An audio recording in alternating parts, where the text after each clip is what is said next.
ஒரு பையன் படிக்கிற டைமில் எப்போதுமே செல்ஃபோனே பார்த்துட்ருப்பான். அவனுக்கு படிப்புனா என்னன்னு தெரியாது. வாழ்க்கை ஃபுல்லாக செல்ஃபோனுக்குள்ளேயே அவனுக்கு மூழ்கி இருந்துச்சு. அந்த டைமில் அவனுக்கு ஒன்றும் தெரியாதனாப்புல அவனுடைய வாழ்க்கை ஒரு இருட்டுக்குள்ளே வாழ்ந்த மாதிரியே இருந்துச்சு.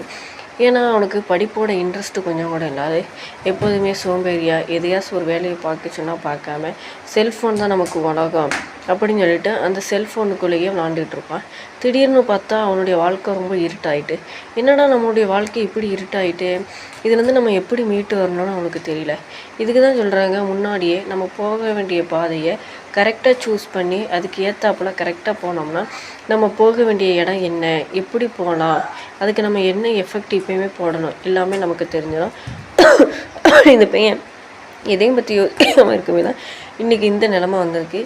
இதே மாதிரி நமக்கு இந்த நிலமை வரக்கூடாது. அதனால் நம்ம போக வேண்டிய பாதையை என்றைக்குமே கரெக்டாக சூஸ் பண்ணினா நம்மளுடைய வாழ்க்கையில் ஒளி மட்டும்தான் வருமே தவிர இதே மாதிரி இருட்டுலாம் வராது.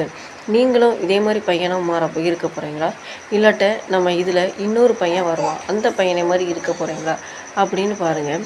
இந்த பையனுக்கு படிப்பு மட்டும்தான் முக்கியம். எப்போதுமே படிச்சுக்கிட்டே இருப்பான்.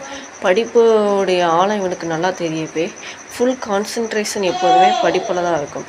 அப்படிப்பட்ட படிப்பு நமக்கு எவ்வளோ முக்கியம் அப்படிங்கிறது இவனுக்கு ரொம்ப நல்லாவே புரியவே தான் இவன் இந்த படிப்பை நல்லா யூஸ் பண்ணி இப்போ ஒரு பெரிய நிலைமைக்கும் வந்திருக்கான். இதே மாதிரி எத்தனை பேர் படிப்பை மட்டுமே நல்லபடியாக யூஸ் பண்ணி பெரிய பெரிய நிலைமைக்கு வந்திருக்கீங்க அப்படிங்கிறத நீங்களும் சொல்லலாம். உங்கள் கண்ணாலேயே இதே மாதிரி எத்தனை ஆட்களை நீங்கள் பார்த்துருப்பீங்க, அதையும் நீங்கள் கமெண்ட் பண்ணலாம்.